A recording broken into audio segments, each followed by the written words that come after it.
Okay, thank you so much, Kenny. Thank you, everyone, from wherever you are joining us from. I'm happy to say that we are back live. Okay, so while we are trying to go live, I don't know what happened to our links, and the link broke. So, and that is one thing I've learned over the years in the course of my career and life. The challenges are part of life. This is like the first time I'm experiencing this. And I just told Kenny, and I mentioned my name, Ayola, calm down. And we're able to fix this. Thank you so much Yeah. for joining from wherever you are joining us from. So I have with me today Kehinde Ogundepo. So I'll give a short, brief profile of Kenny, and we will dive into the topic that we have today. Kenny is an HR and data analyst professional who transforms data into actionable insight for smart decision making. She's a Scrum certified professional, life encourager, and an affirmation therapist. And I've listened to some of our affirmation online.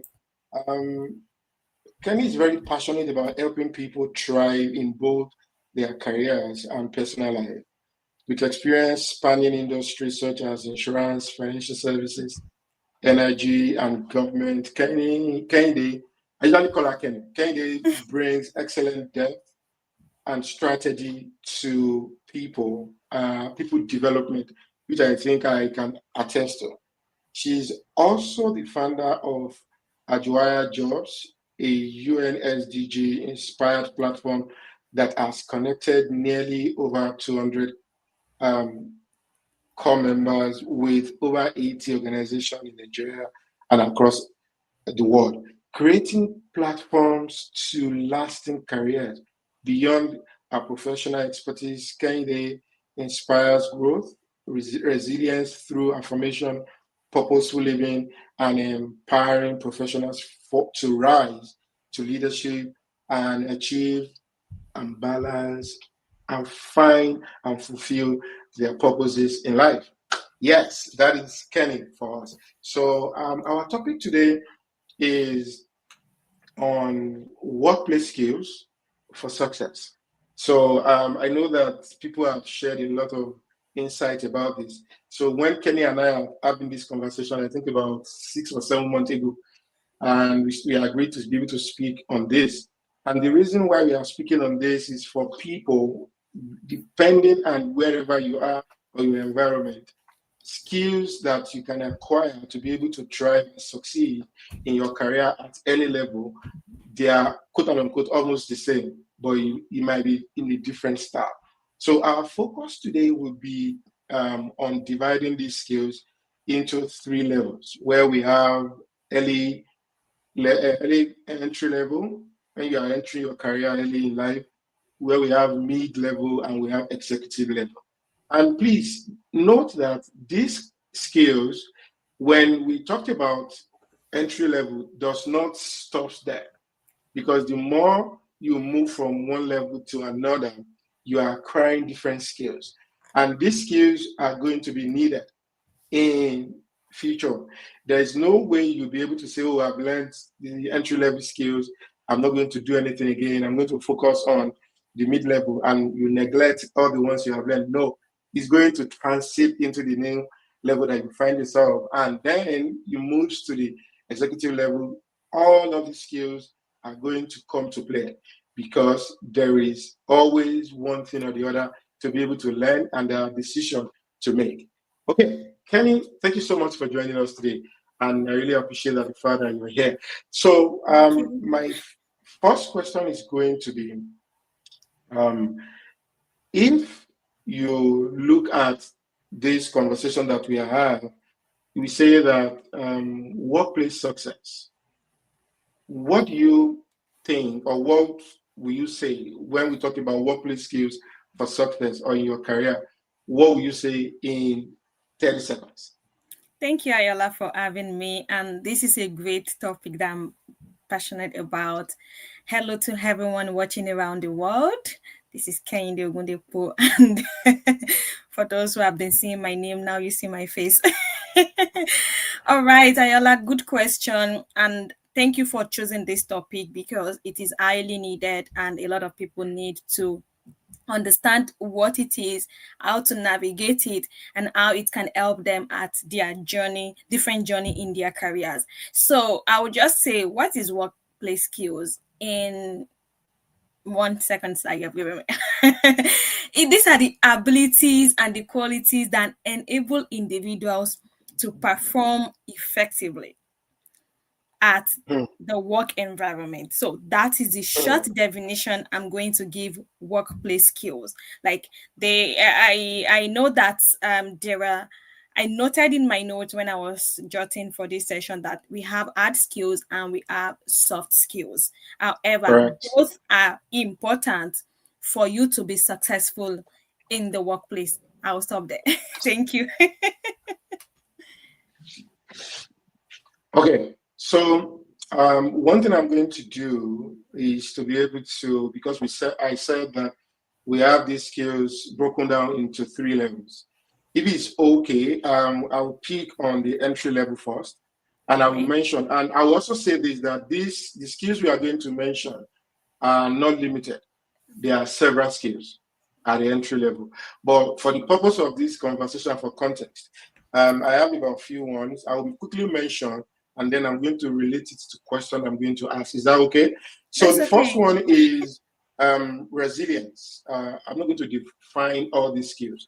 Resilience, continuous learning mindset at the entry level, networking skills, self-management, tech literacy, work ethics and reliability, professional etiquette, emotional intelligence, problem solving, collaboration and teamwork, time optimization. I don't use the word management. Time optimization.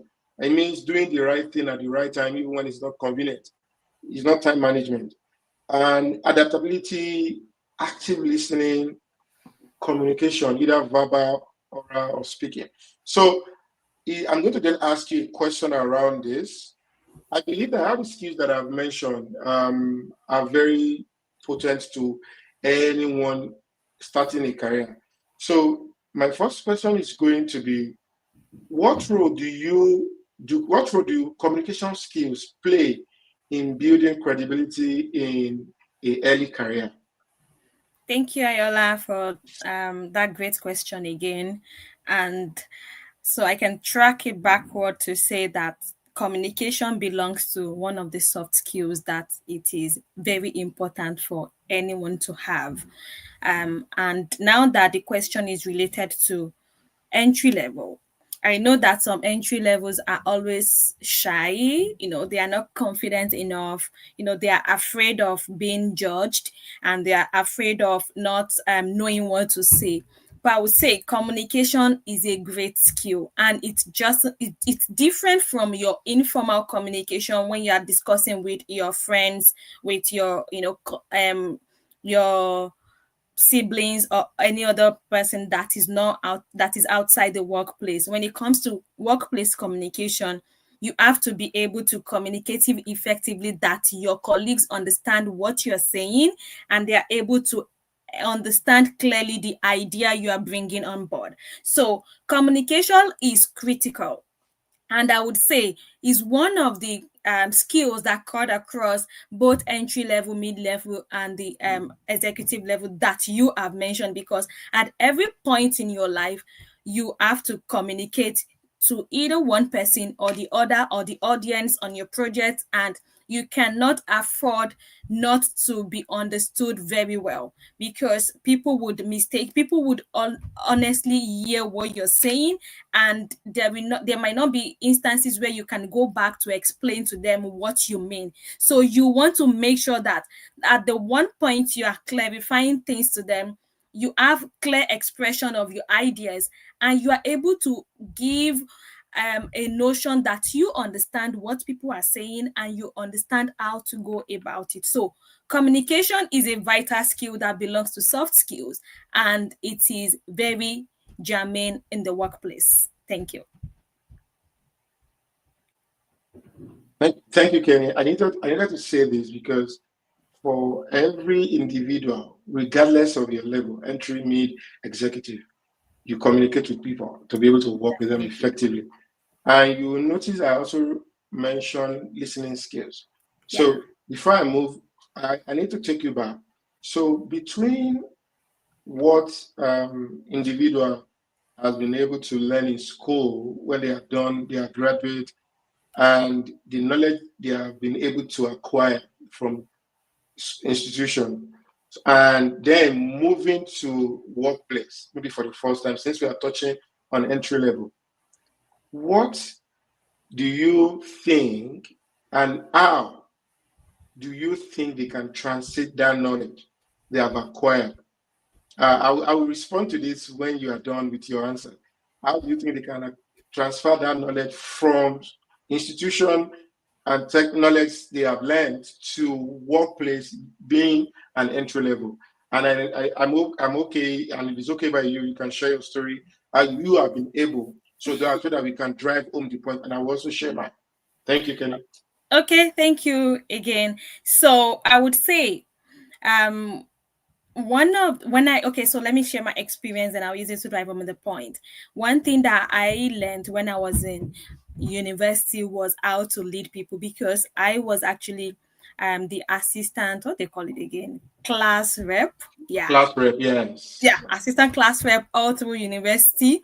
So I would say my leadership journey started from there, because managing over almost 100 people was actually a big deal, and I need to Mm-hmm. communicate to them. And of course, where I went to school was a situation where it was a place where you have to just speak to people.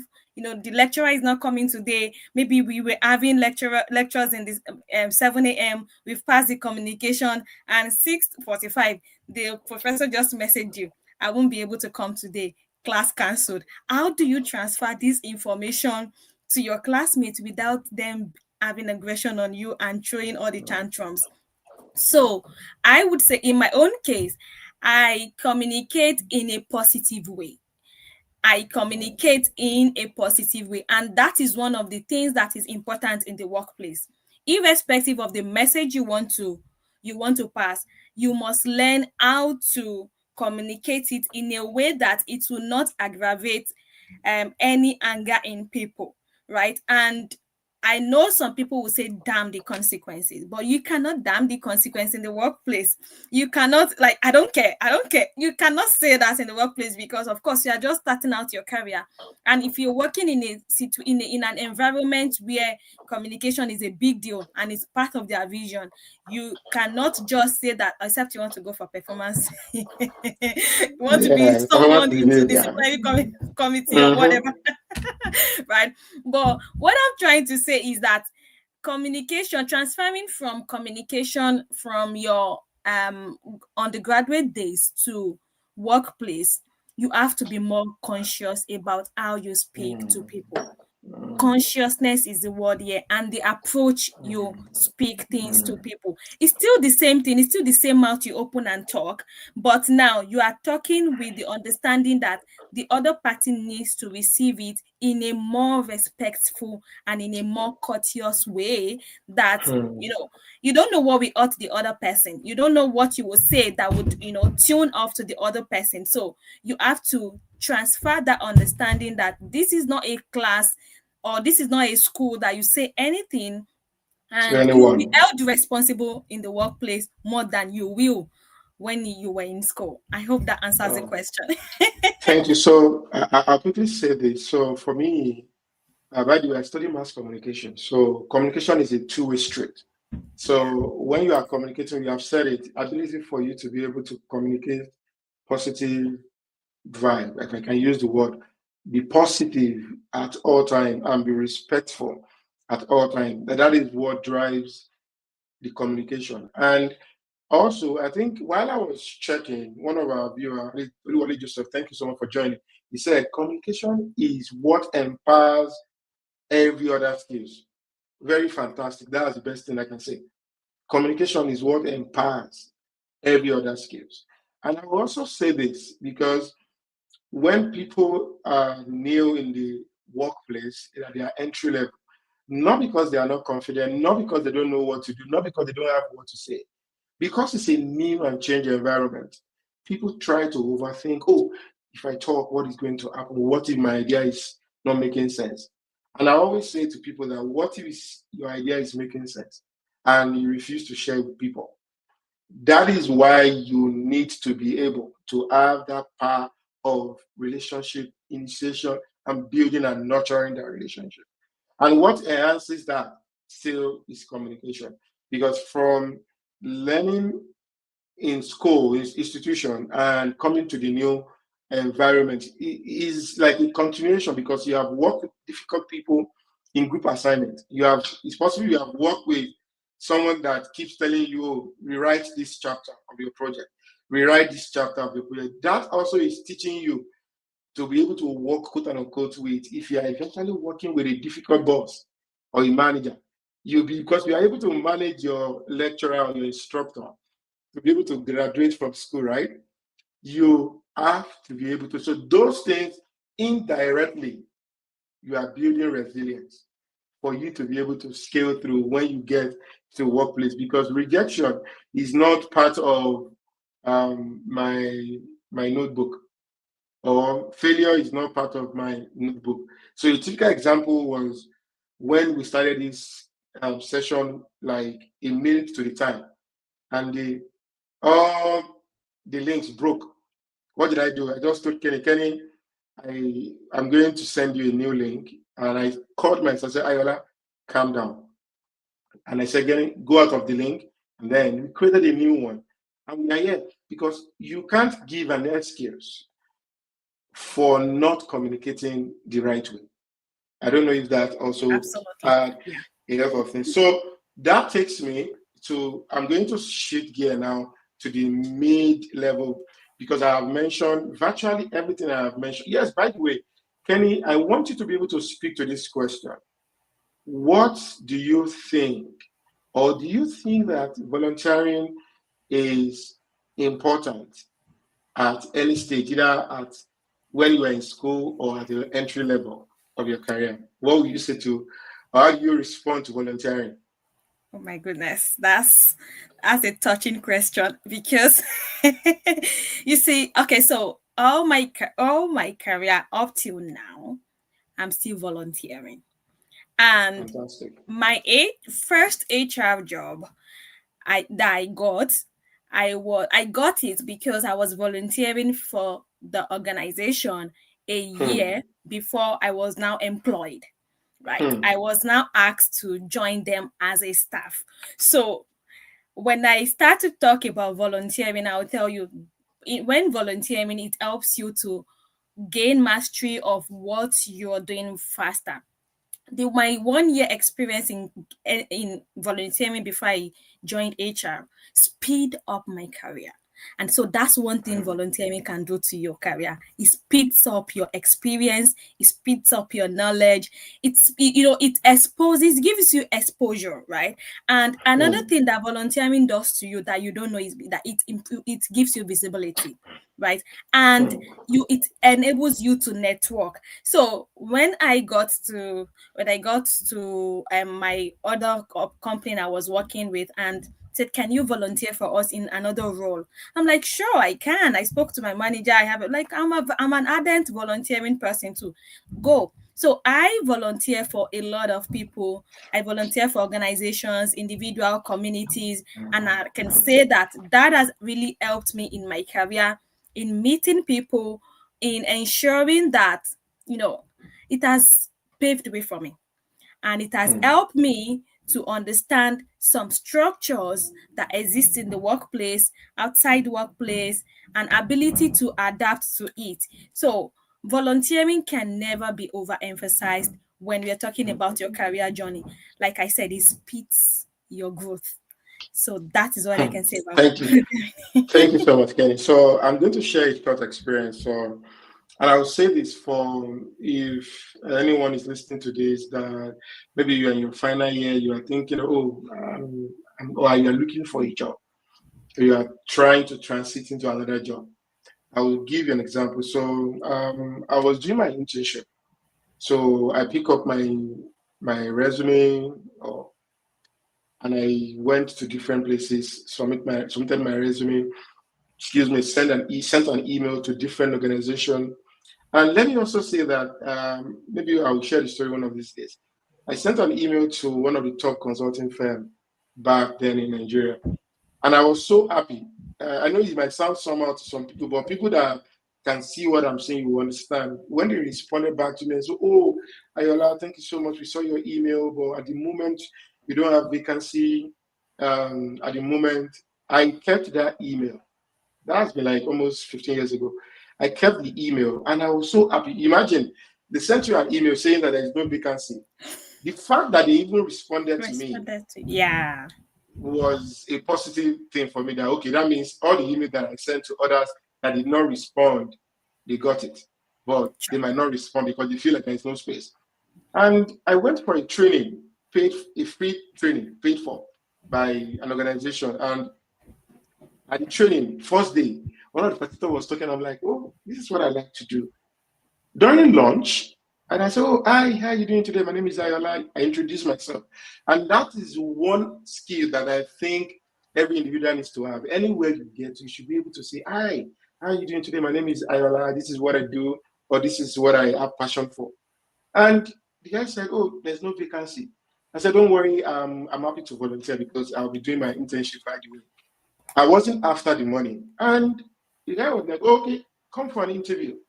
I was at the interview. We had conversations and we're talking about books because I read a few books and we were talking about it.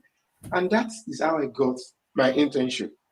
And I was on that job even when I went back to school. I was still doing the job. So I'll say this. Few months down the line, they started paying me salary.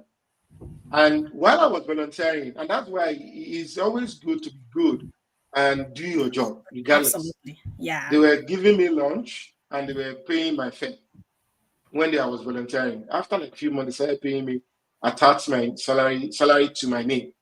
And that was it. And I can tell you for free that the experience that I was able to attend meetings with the MD, I was able to attend meetings with other managers at the time I was doing my internship. So even in your entry level, when you are in a department and you have passion for another particular career and you are not there, ask your manager. It's a conversation, Yeah. which still comes to what Oluwale said, that communication is what empowers all other skills. So you can't overemphasize the power of communication and the power of having conversation with people, or the power of volunteering. So you need to be able to understand that at every stage. I, I still volunteer to today for individuals and for organization, not because of the money. The experience most of the time is what we use to other make money in a different space that we Yeah. find ourselves. I don't know if that sounds good to everyone. That sounds good. Um, Let me quickly chip in something before you go. I know. go ahead, Yeah, please go while ahead. you were speaking, I caught something and I wrote it down. I checked my note, like, okay, this is what I wrote in my note. You said you went to the facilitator. I like what you do. That brings me to one of the skills that entry level should have, which Mm-hmm. is people skill, right? Mm, Ability to interact with anyone, right? A lot of people would go to an event and they would be shy. They will not be able to say hello. That's what we call elevation pitch. That 2 minutes.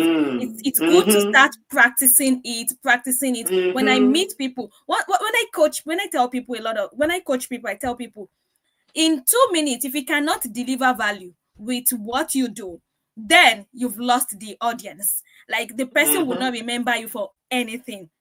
So That's true. you got people skill. People skill is different from relationship skill. I'll leave the relationship skill is about, when you're building, you strengthen people you're talking to. But you see that people skill, it is so important that it will take you far. A lot. I go to events when I meet people and they're like, Kenny, you sabi a lot of people. Like, I know people because I am interested genuinely in them, not because of what they want to give to me, but because we need to have a people skill that can translate into relationship building and relationship management, and that is what most people will now call networking.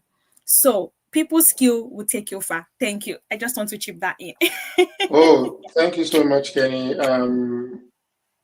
I read a book sometimes years back by John Maxwell, Becoming a People Person.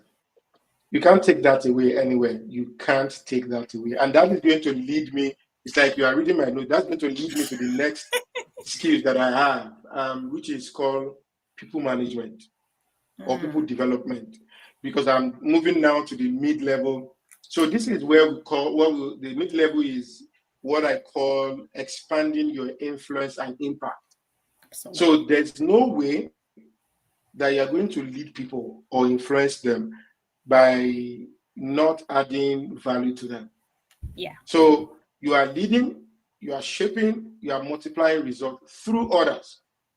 That is what you are doing at this level, at this mid-level and level. So there's nothing that you can do. And I will also say this, that sometimes it's possible you are leading without being appointed. Yeah. So if you are in a team and you are told to lead a project, even at your entry level, that does not mean that you're not leading. And I always say it, wherever we find ourselves, we are leading one way or the other. True. It's just for us to be able to say it. So there are several skills also here. Please note that the skills I'm going to be mentioning is like an addendum to entry level. So you don't say that, oh, this is too much. But one thing I see, we exhibit this when needed. So this skill starts from what I call personal branding. So Kenny said, you meet people, you can't even tell them in 2 minutes, there's less than 60 seconds. Oh, hi, my name is Ayola. Oh, I'm an human resource consultant and I love to do this. There's no way you will not be able to do that, except you don't know what you are doing. Personal branding. Tell people what you do, not as a sign of pride, but as a sign. Oh, and I always tell people this when I meet people, is there anything that you need help with? Just tell me. I'm more than happy to support or help you in this area. And I work, people usually respond back to me. So the next skills is decision making, change management, cultural intelligence is very key. Understanding the culture of your environment or where you work is very important because culture eats strategy for lunch, for breakfast, right? But I added for lunch and dinner For dinner. because I when there's agree. a bad culture in an environment, is either you join them or you understood the culture. Because if it's a bad culture, it's going to be part of you indirectly that you're not even aware. And that takes me to the next skills, negotiating or negotiation skills, analytical skills, project management, advanced communication, influence and persuasion, Yeah. conflict resolution. So in every work environment, there's going to be conflict. But ability to resolve conflict is very vital. Coaching and mentoring, very important. Delegation skills, you can't do all. So when you are, if you're a manager, you are listening to us, learn to delegate. And I Yeah. also know that it comes with trust. But how do you trust people if you don't try them out? If you don't delegate, how do you build trust for them? And if you don't leave them to make certain decisions when you are not there, how do you build trust for them? As the manager, it's always good for people sometimes to make mistakes. Let them learn from the mistake. Ask them, what have you learned on this? And that is a part of delegation skills. And the other one is leadership, or you are leading without authority. So you are not trying to oppress people. You are leading as a servant leader. And that is one of the as an authentic leader. You are not making them feel that, oh, you are perfect. No. All these skills is an addendum or the addendum to the skills I shared earlier about entry level. So my question, Kenny, is when we are the mid-level, what will you say, based on the experience and your coaching experience, what do you say you have observed about mid-level manager that the skills that they are lacking, that are not giving them that edge in their level? Great question. So I would want to say I would tie it into two ways, right? So, we're talking about entry level and we move to mid level now. So, Yes, please. one of the skills I wrote here while you were speaking is that you have to be vulnerable as a manager, right? And that doesn't depict that you're weak, right? Mm-hmm, mm-hmm, Being vulnerable doesn't mean that you're weak, but it's just that when you're vulnerable, then it helps people to see you that this is who you are. I'm not faking things. It reveals your identity to people. And because, again, at the entry level, they are building trust. And at the mid level too, you are earning their trust. And that is where it mm-hmm. becomes vulnerable. You become vulnerable to them. One of the skills that kills manager most times, and let me give you a typical example. I once had a manager that almost killed me with work. And at every time my manager, we are two in a team, and my manager would put the load on me more, and my other colleague would always be saying that it seems the manager likes you more than me. I don't like it's becoming a thing of jealousy. Like, a manager needs to able to balance the equation that one of the team member doesn't feel left out, and they don't feel that Mm-hmm. they are incompetent.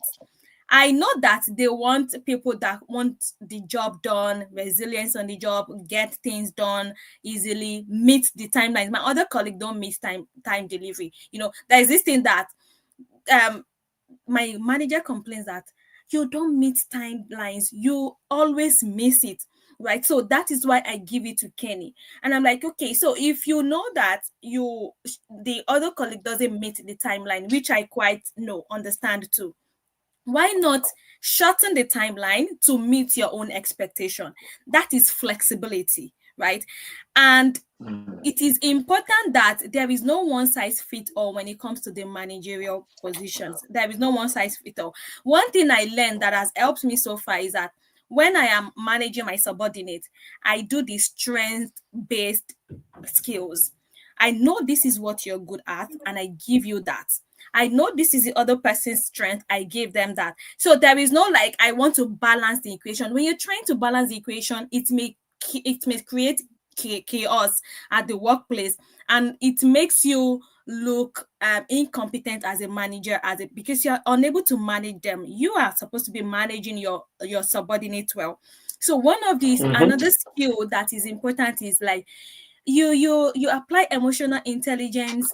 You don't allow Very true. you don't allow your subordinates to see you that you're being partial, right? I want to use that word partial because at the end of the day, you want to be you're not being seen as a good manager, but you want to make sure that you are passing the right skill, understanding. You're not creating a toxic team for yourself, because in other way, when you start behaving like that, it gives people to do talking, and it demotivates some other colleagues when they realize that, oh, you don't give me work, they relax back and they are not growing. And it is your responsibility as a manager to grow your team.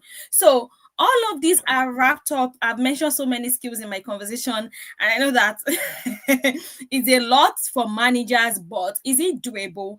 Absolutely. Yes, yes. Absolutely. And at the end of the day, when I'm managing people, what I have in mind is their growth. Their growth. Hmm. If they are not growing, I don't want to leave my subordinates with the way I met them. So if Yes, you please. are not leading with growth, then you may want to rethink it as the manager. I hope that answers your question. Thank Kenny, thank you. That's very deep. So, because one thing I've seen when I work with managers, based on my experience, I've seen sometimes, like you said, managers have one particular person probably in a team of five or six that they will say they prefer. But I know that people are different. you. Yeah, So I've recommended this to manager time and again. So my recommendation for managers that are listening is ensure that you understand people and stop comparing your team members to each other. sure. They are different. Stop comparing people to each other. Instead, leverage on their strength to be able to outshine their weaknesses. Yeah, Because if you understood their SWOT analysis as an individual, and if you do coaching, and I'll say this, if you have 10 people in a team remember and be aware, be conscious that all of them might not move at the same pace. So I even me in my level, I still have a weekly one-on-one with my manager. That is why it's easier. So for you to be able to inculcate that one-on-one session, ask them what is going on. It's possible they might be going through certain things, and that is one thing. People will say, "Drop your emotion at the gate." In a workplace these days, your emotion comes to the office from home because you Yeah. can't separate it. So even as an individual, you are the same person at home, you are the same person at work. You still need to be able to express emotion in the office. And if you ask people, "Oh, how are you doing today? How is family? Are you okay? What's going on? Is there anything I can support you with?" It shows care, compassion. And as a manager, you are a leader. You are a leader that without the compassion and care, most of the time people can't trust that. True. And if they are lagging behind, you need to be able to understand that it's possible they don't have skills. So when you do your gap analysis skill, that they have, this is the gap that they have. What can I do to support them? Is going to make them feel comfortable. And if you do one-on-one with them, you will easily know that something is going wrong, rather than saying that you prefer this A to B. And I always say it to managers: if you're a manager, don't let your team member see that you prefer this person over Yeah. others. When they see that, they are disgruntled and they will withdraw. And when they withdraw, you will keep complaining. Rather, make, or I'm not saying that you are a perfect person, yes, no, but make them see and let them know that you care for all of them and you are not putting one person above the other. Even if you do, let it be within you. But I will advise or recommend that you don't allow them to see that it's so obvious that, oh, if A is not in the office, every other person does not matter. He should not get to that space. Thank you, Kenny. And I'll quickly say this. The next question I'm going to ask you is, as a manager, you also have somebody that you report to, right? Sure. So now maybe at the mid-level, you are reporting to the assistant, you are reporting to the executive. So how should the mid-level manager or employee balance their technical expertise to be able to manage downward and to be able to manage upward? What will you give as a recommendation to be able to manage up and be able to manage down? Oh my. Okay. Thank you once again. You see, that is a difficult task for every manager, to be honest, right? Because Mm. you are standing as the middleman.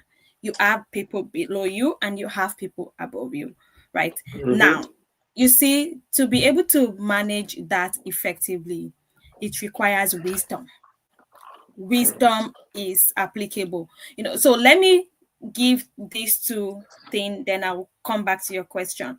I wrote something down. One, as a manager, you need to embrace a feedback mechanism too, because you don't know it all, right? So it's easy for you to give the feedback, but it's difficult to accept the feedback, right? So as a Very true. manager, right, because you don't know it all, you don't know everything that, except for a few.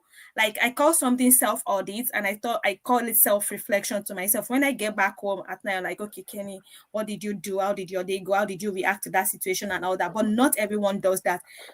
They don't do self audits. They don't do self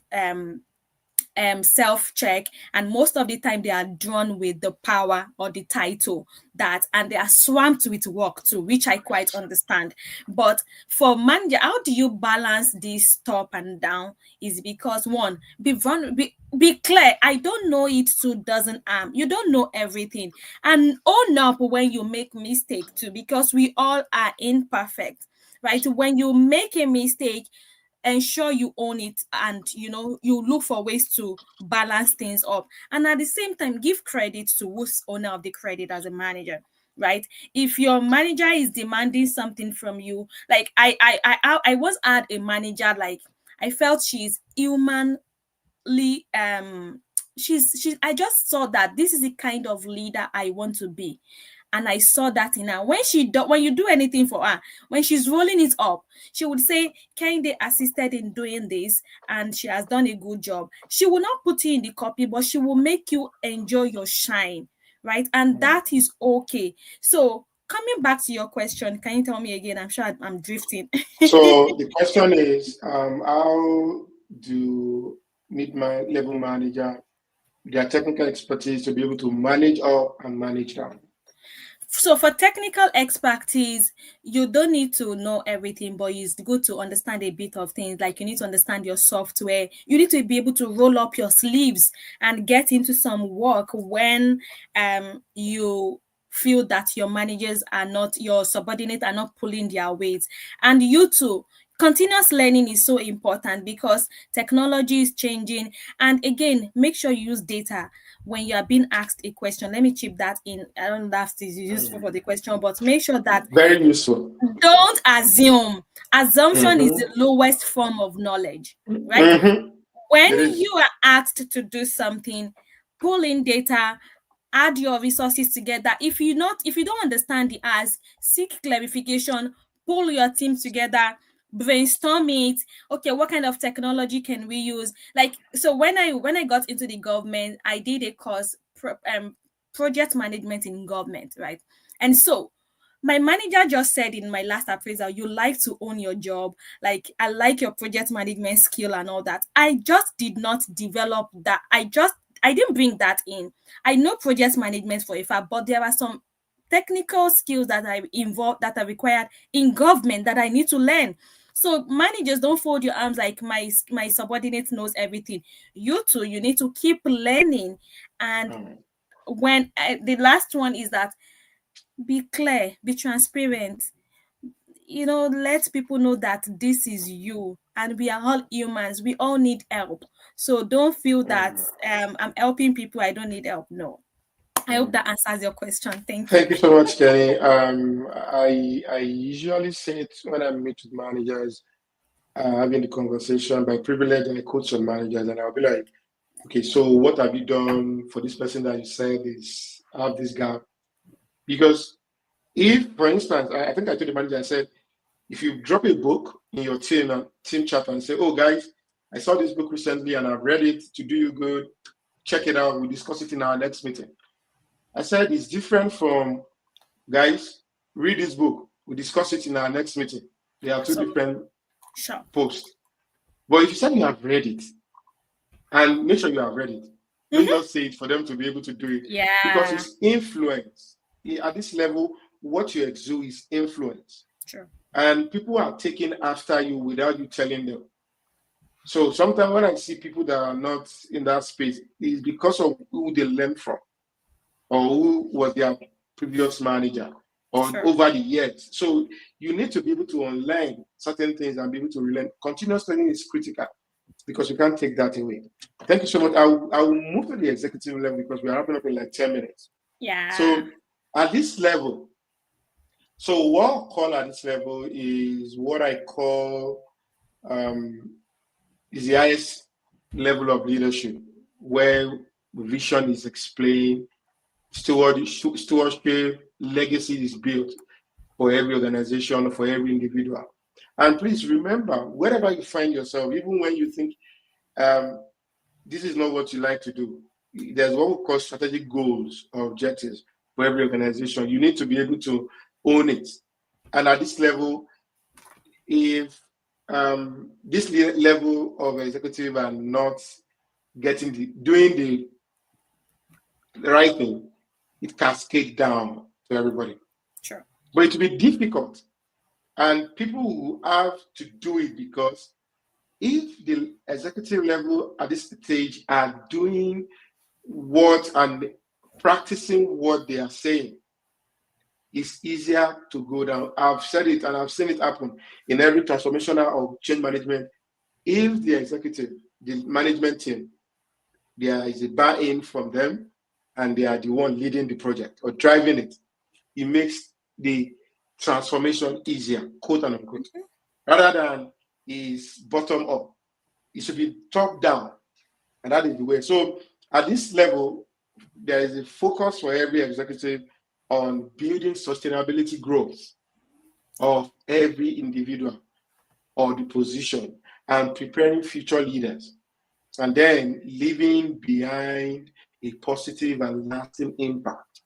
So there are several skills is required here, and some of those skills, I'm not saying these are all the skills that is required from the maybe first 30 skills that I've mentioned between entry level and mid level.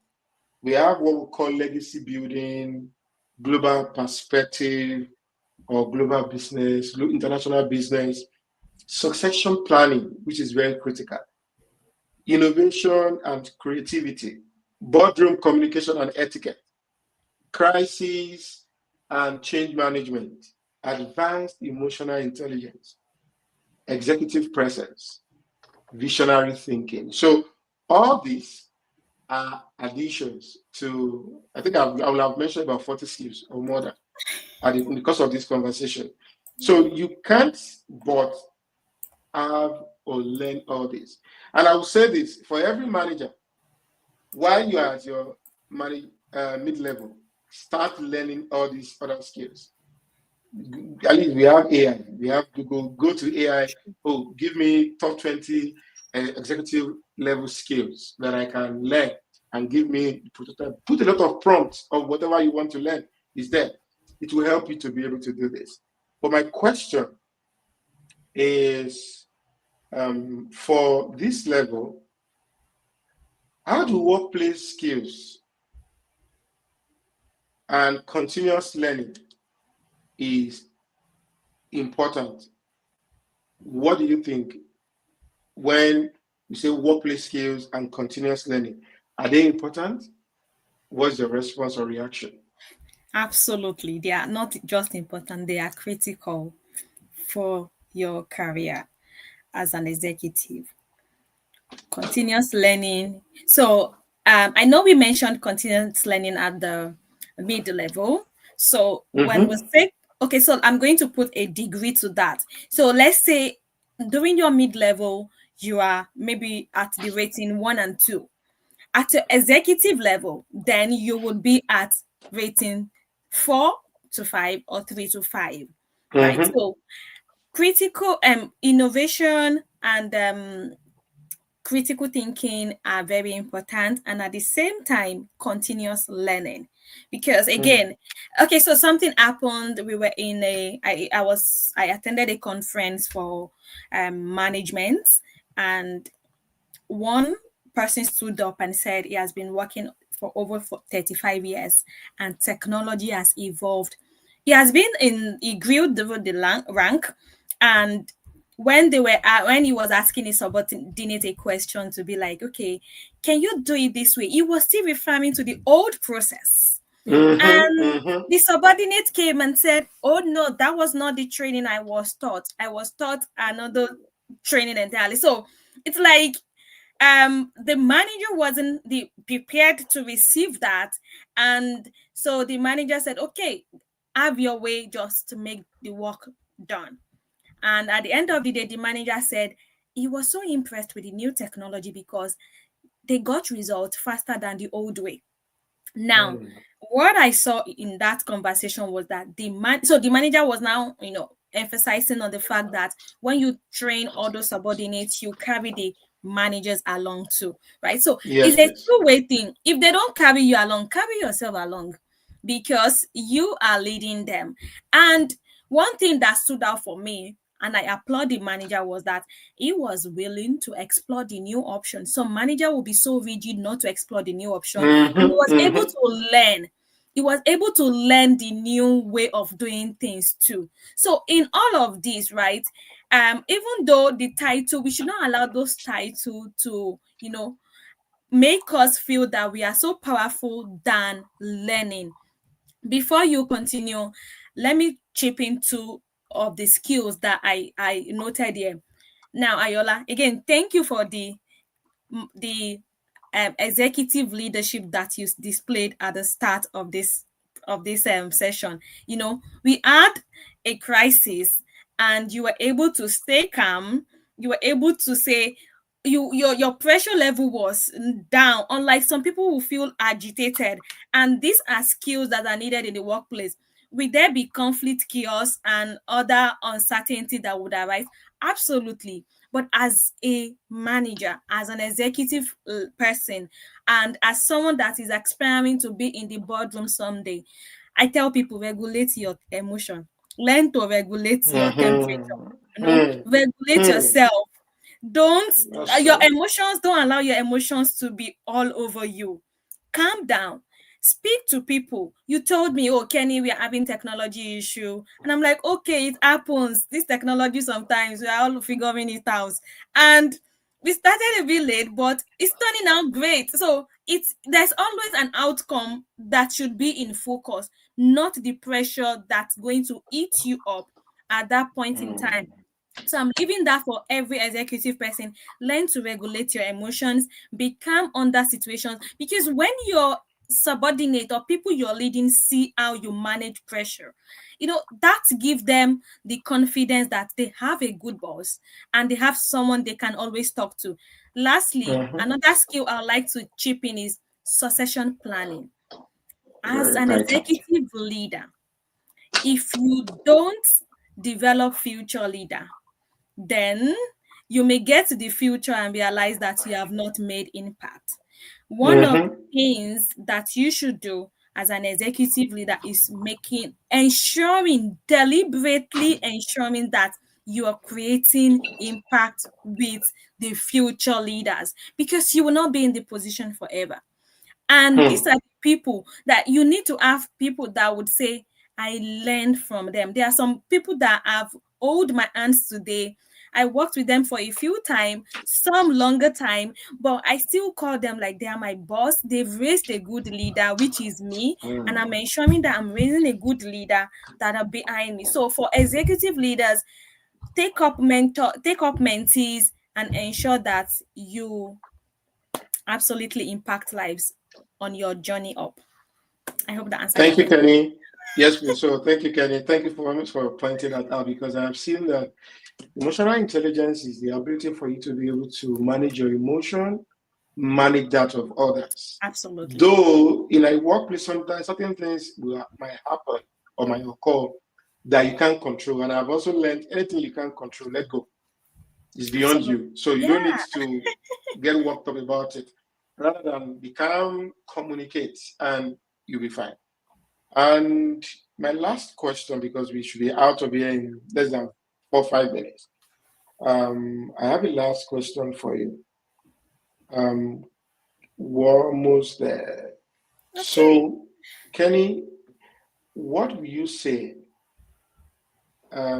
is the definition, or how do you measure success in a workplace?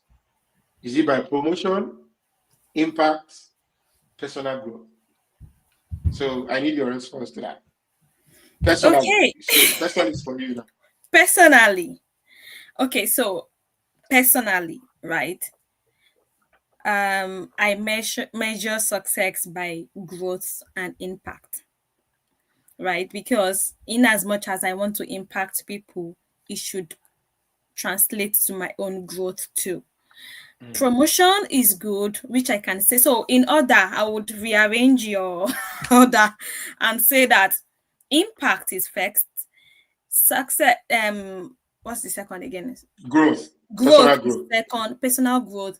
Then, because I need motivation too, so I need to be promoted. I need to, I wouldn't say that promotion is not a thing. It is a thing, but it shouldn't be at the forefront, because some people are promoted based on their performance only. But when you look at their impact and their personal growth, it may not be measurable. It may not. I'm not Mm, saying that it's not, it's right? not. So it may not, but when I see people, when I go into the workplace, I go with the mindset that I'm living here more than the way I met it. That is Yes, please. success for me. That is impact for me. Some people say some things. I sit down, take out my time to go into resources, enterprise resources, and I see a lot of people coming to me. people that have been in the organization for some time, and they come to me and like, Kenny, do you know about this? I'll be like, oh yes, I know about it. And one day I was having a conversation and the person said, how long have you been here? And I told the person X number of months. They're like, no, you don't behave that way. It looks like you've been here for a long time. It's because I want to drive impact, I want to drive success, and promotion will definitely come. I know Mm. that. Like this year, when I see, like, okay, I'm so watch out for that post at the end of the year. I've taken up 3 jobs this year. I'm going to take fourth one. And I'm like, if you're making impact, you drive success Definitely. automatically, and there's no way Definitely. promotion will not come. A lot of people chase Definitely. promotion first, which is good if that is your own goal. But I would say give impact But and that, personal mhm. growth and opportunity, and other things would chase you, which is your growth. Of course, it will increase your growth. Okay. Thank you Thank you. so much, Kenny. And I would not want to add anything to this because I would just say that at any level you find yourself, either entry level, mid level, and executive level, success is always the main goal, the end in mind. Always have the end in mind. And to have that, you need to be able to do the right thing at the right time, even when it's not Sure. convenient. That's Sure. discipline. And I will also say that taking ownership, taking responsibility, also part of it. And you never forget that communication is what empowers and enhance every other Every skill other that we have skills. ever mentioned or discussed. Thank you so much, guys. I hope to see you guys soon and enjoy the rest of your day, depending on wherever you are watching us from. And thank you so much, Kenny, for your time. Thank you, And have a Ayola, for wonderful having day. me. Bye. And thank you, Bye, everyone, for guys. joining. Bye bye. Bye. See you soon.